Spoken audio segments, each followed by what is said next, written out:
Just wanted to make a quick video. I said I would whenever my frost aster was in full bloom, and boy is she ever.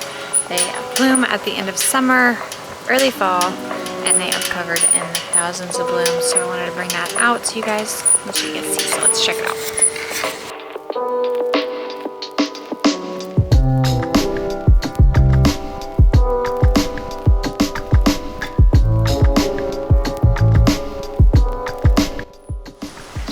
So I highly recommend planting this in your garden. If you are in Oklahoma, it is native to our area and the pollinators love it.